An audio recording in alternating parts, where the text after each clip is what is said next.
like love, love, love, and music. La la la, love,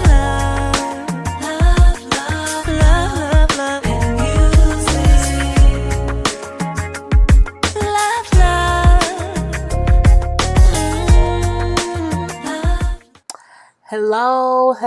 Hello, everyone. Thank you for tuning in. I am Jay Lee. This is Jay Lee's Corner. Wrong side, girl.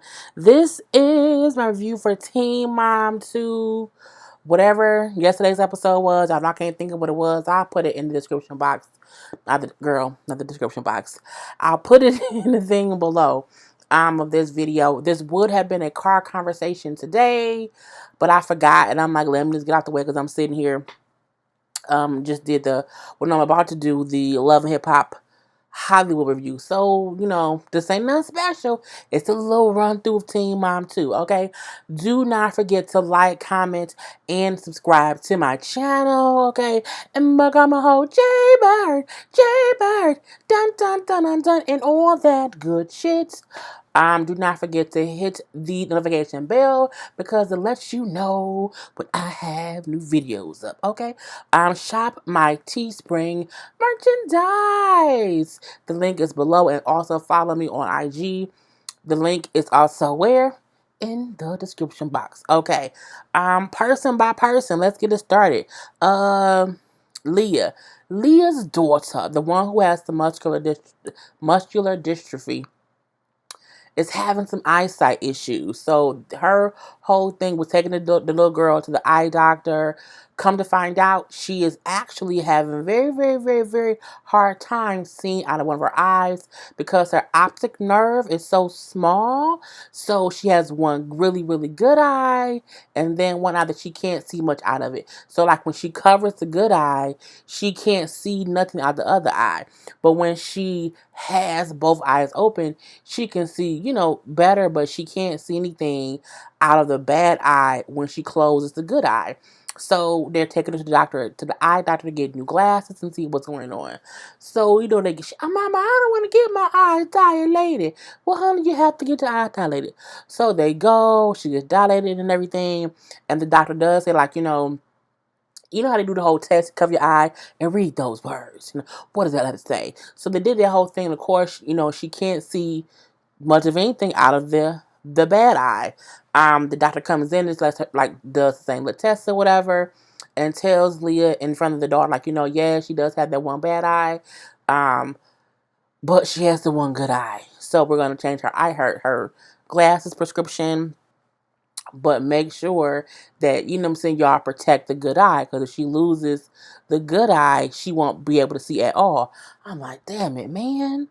It's very, very sad. And you can tell that it kind of affects Leah. But you can also tell that she does not want to, show that or whatever. So we then later on see a picture. When they also tell her to make sure that the daughter is always wearing the glasses. So that she can, keep the good eye strong. So when she, leaves or whatever, she's like, I keep biting my goddamn tongue. When she leaves and she goes to talk to Corey, I'm talking too fast, that's what's going on. When she leaves and goes talk to Corey to tell Corey how the doctor appointment went, and so she's, she has the one good eye, she has the bad eye, so the whole conversation, the producers, like, how are you and Corey doing now? Because y'all used to have issues accepting her limitations or her ailments. Okay, I don't want to say, what I'm saying, but y'all used to have trouble dealing with that, talking about that, and kind of accepting it. And she brings up how her and Corey used to have issues. They both were struggling with things, and she said she also was not in the best place back then, like mentally, and I think she said mentally and emotionally. She just wasn't. That's back when she was on them drugs. And she says, but we've both come to realize we're older now, and we've come to realize it's not about him, it's not about me, it's about the kids. And as long as we keep the kids as the main focus, everything else will be fine. Corey and Leah do co-parent very well. You can tell, though, that it's really about the kid. Like, when she called him, he's like, yeah, hello? She's like, hi. He was like, yeah. Like, you can tell he was like, I know you calling me because the kids, I know it ain't got nothing to do with anything between me and you. Like, so like kind of what you want, you know what I'm saying? And I feel like when he called her, probably the same thing. It's cool to see them be able to co-parent effectively and not have no beef. Okay, so that was Corey and Leah, or Leah and Corey and the kids. And there was nothing more than that. With Chelsea, Aubrey, Cole, Adam, or whatever. Um, I wrote. Did I write a note for that? Chelsea, Adam's mom texted Chelsea asking if they can get Aubrey like the following weekend or whatever. And Chelsea texted back like, I don't know, that's not gonna work for us. And plus, we're gonna have to figure out what we want to do going forward because y'all keep violating the court order to where when y'all have her, he not supposed to be there. So she's like, I don't know because y'all keep doing something that y'all not supposed to do, and I don't like it. The mama basically just doesn't reply or even acknowledge that they are purposely, accidentally, intentionally, reluctantly, continuously violating the part of when they have her, Adam can't be there. And they only have her like maybe every month or so, like maybe once a month or maybe once every 2 weeks, like, or whatever. And so it's not as if he, when you're gonna have her, so you should know that's when Adam can't be there. He can't be there. But they keep doing the opposite. So they keep getting mad. So she like, the mama never replied to my text. We then see, she goes to pick Aubrey up from school, and Aubrey like, yeah, my grandma came, and so did my dad. And she's like, oh, okay.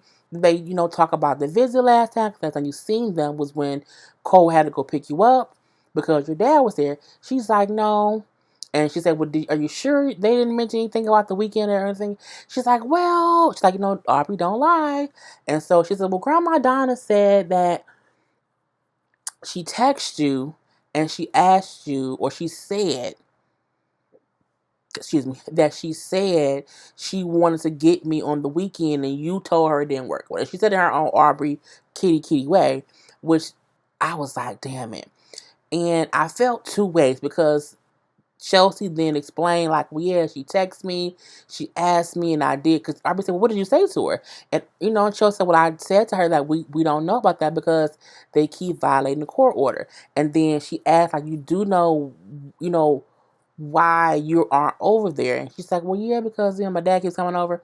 And so she said, when you text her, what did she say back? And she says, she didn't say anything back. And Aubrey says, well, what do you think she was going to say? And she was like, I don't know. And she was like, well, yeah. So it's the things where you feel horrible for Aubrey because she's literally being put in the middle.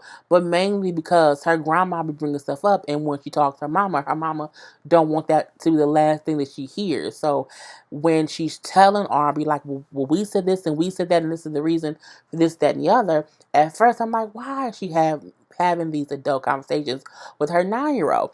But at the house, when she's talking to the producer, and the producer asked, like, would you think that it hurts Aubrey to know that she can't go see her grandparents because of this stuff or whatever? And Chelsea seems literally like, wait, what? Like, not that she didn't think about it, but she just doesn't know. And she's like, I don't know. So she's like, whispers, like, I don't know. I'm so upset because, if they just wouldn't talk to her about it, I would not have to talk to her. Like, she's like, but I'm not going to let the last thing that she hear come from them because they're going to try to spin it. Again, the grandma saying, oh, I wanted to get you, and your mama said no. And that really wasn't what it was. The mama said, y'all keep doing something y'all not supposed to do, so I can't trust y'all with her.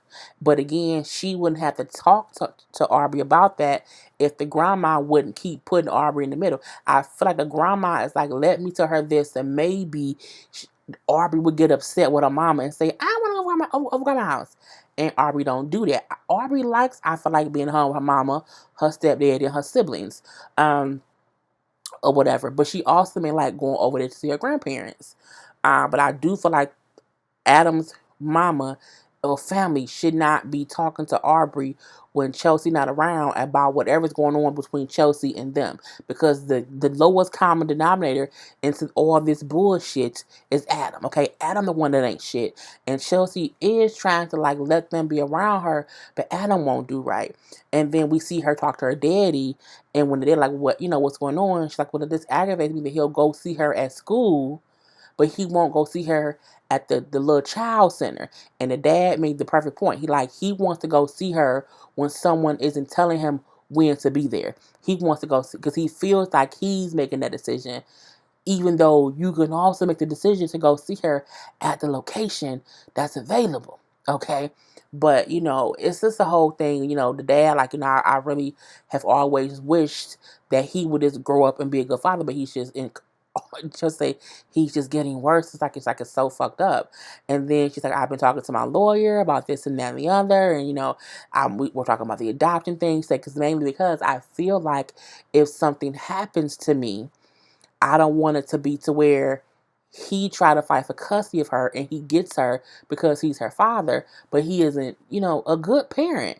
And then she said, because I don't know if something happens to me, if Cole would be able to keep her as my husband when he's not her birth father, but he's also not her adopted parent. He's not her guardian. And even though it sounds insensitive to say, I want my husband to adopt my daughter, at the end of the day, Cole is the better father that Aubrey knows, even though Aubrey also still loves her dad, Adam. But Adam ain't shit right now. And God forbid if something happened to Chelsea today or tomorrow, Adam still ain't shit enough to get that daughter. And, it's just a hard situation. So I like how she said, like, I don't want to go through with Cole adopting her if Aubrey doesn't want. I want her to be on board for it, but I think she also get that Aubrey don't understand why she doing it. It's more than, oh, I'm married to Cole and I want Cole to be her dad all the way around. It's a thing of, if something happens to me, I want to be sure the right parent gets her, and that's Cole and not Adam. So we see that whole thing. We did Leah, we did Chelsea. Who do we have? Janelle, Kel, and Brianna. We'll go with Brianna. Lou is moving back, but he's still not shit. Nova has not brought up wanting to change her last name because she don't want that shit, and I don't know why y'all brought it up. Devon's still doing good, being around and stuff and doing things, and he's around for Nova, he's around for Stella, and all that shit.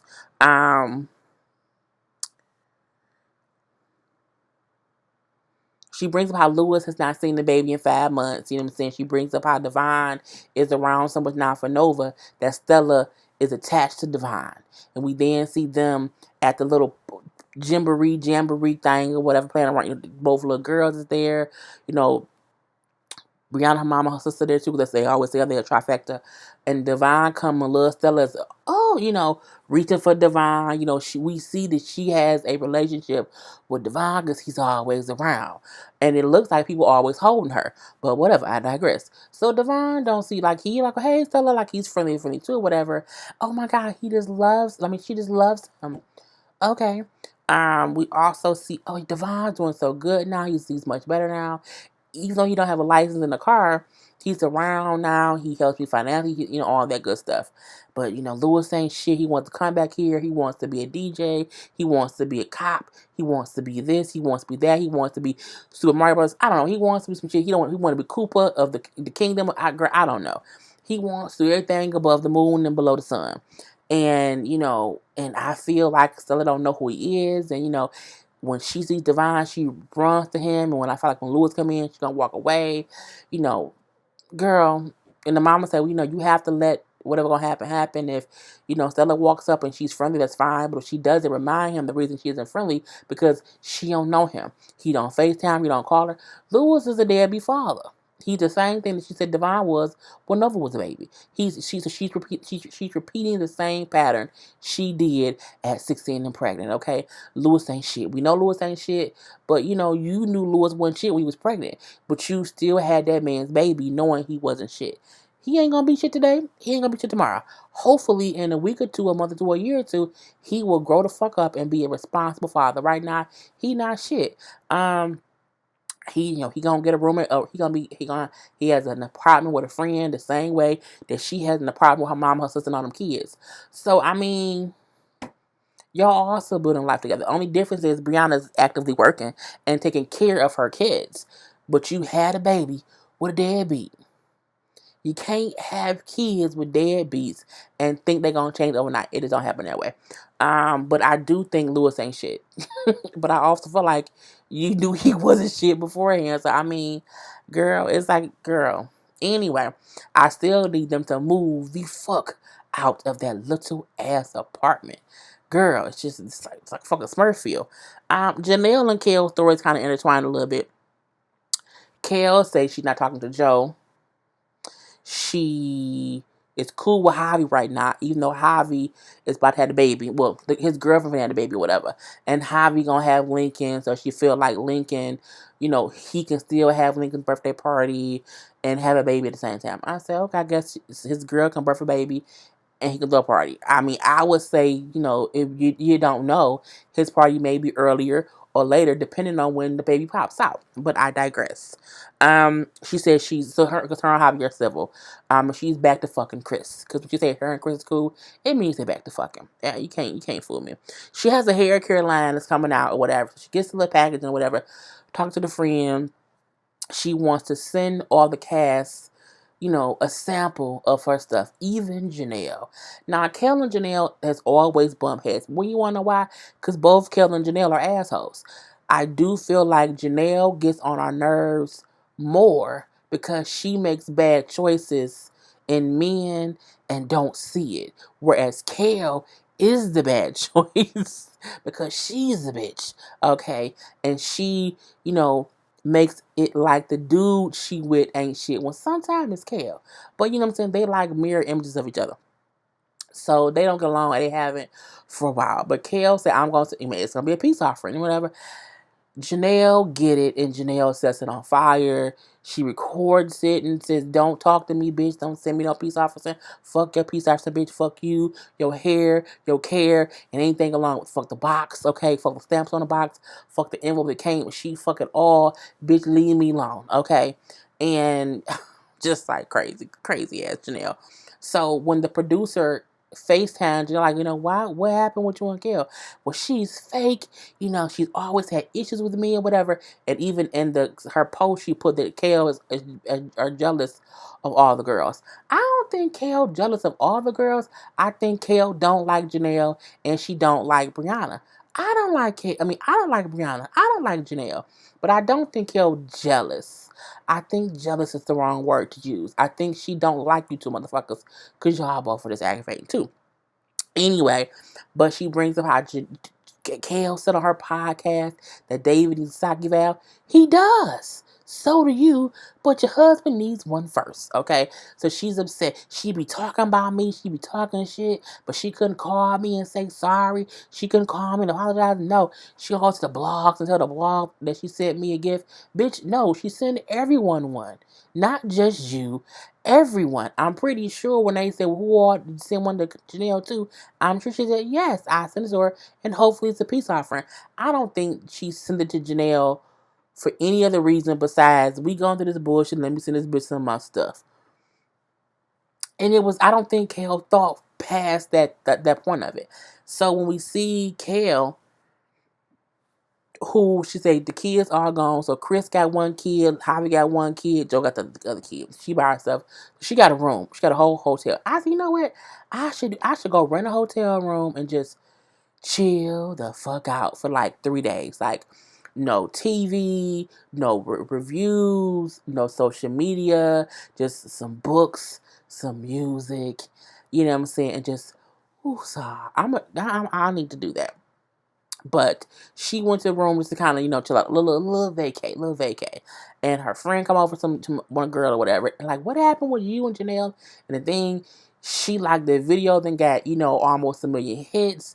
But the day that she posted it, I got 10,000 in sales because of her video. Like, her video helped propel my hair products. I said, girl, advertisers, a motherfucker. So Janelle don't even realize you gave her free advertising. You told the girl that could now that could have been something that Kale thought about. If I send it to her, if she hates it, is promotion. Okay. In the words of Alex, free press and full promo. Okay, Alex Rogers. So, but she still's like, I send it as a peace offering, but she pissed off. The friend said, "What have you? What's y'all real beef?" Kale then says, "I don't know. We used to be cool back in the day. I've done a lot for her. I never did anything specifically. I used to, I missed work before to go get her when she was high, and took her to the airport. I bailed her out of jail before. Like I've done these things." When we were cool and when she would do dumb shit, I was the one back then who would defend her. She says, but she admits, I did say on my podcast that David needs to sock you out because he does. Because he does. For the main part, I mean, it was just bullshit, bullshit, bullshit. But she do say that I just don't feel like David's a good person, and he isn't. And that was really it with them. For Janelle, she met with her mama, who tells her that, she has not heard back from Andrew or his mama. Even though the mama asked to meet Jason, asked to keep in contact or whatever, she says, I haven't heard from her yet. I'm like, well, it's probably only been a couple days for one. And the woman's husband is dying from cancer. I just feel like they may be up under some stress and they may be a little bit busy right now. Even though you can say, oh, if the grandfather passed away, wouldn't that be a great time for him to meet Jace? True. But, you don't, so much goes, and it's so much, it's hard when someone is, in the stage of dying from cancer. There's a stage in cancer where you're living with it. But truthfully, there's also that stage that you're dying of cancer. It's two different things. Like, it's two different things. And when a person is in that stage of dying from cancer, it's a lot. It's emotional. It takes all your might just to get out the bed and know that, they might die today because they're dying from it at that point in time. So I'm like, give them some time out. Like our Barb said, because of that, I'm going to just give them the benefit of the doubt. I feel like they're going through some things. They go, Janelle, he's had so many, irresponsibilities that, he should not see Jace right now. Pot meet cattle. Janelle, you are just as non-responsible as he is because you want to know why? You don't even have custody of Jace. Now, you're able to get Jace, but that took a long time, okay? But girl, don't act like you better than... Well, she is better than him because she's somewhat stable, but you're married to a maniac, okay? We think David is crazy, okay? But it is what it is. And I think, did they talk a little bit more? Because we went over the whole crazy thing about that. And that was really it. You know what I'm saying? Nothing else really happened. Because she burnt up she burnt up Kale's shit. And that was it. Oh, they talked to Barb about why Janelle burned it up. Barb tried to blame Kale. It's always this thing with Kale and Janelle. I don't know what it is. Kale's, don't blame Kale because your daughter's the fuck up too. Okay? Kale, I don't know why she sent Janelle that. And the producer say it was a peace offering. It was a peace. Yeah, but Janelle said, why wouldn't she call me first? Because y'all don't talk. Sometimes you don't talk to someone, you send them something as a peace offering, which means we don't talk. This is to break that. I'm going to send you something, and if you call me, or if you even say, I got that, it's just something little. Could Kale have called her? She could have, but I don't think, something going on. Oh, ambulance. Janelle wouldn't answer. What the fuck she want? That's a bunch of bullshit. Anyway, that was basically the whole show, y'all. I'm done. Peace. Love you all. He's like love, love, love, and music.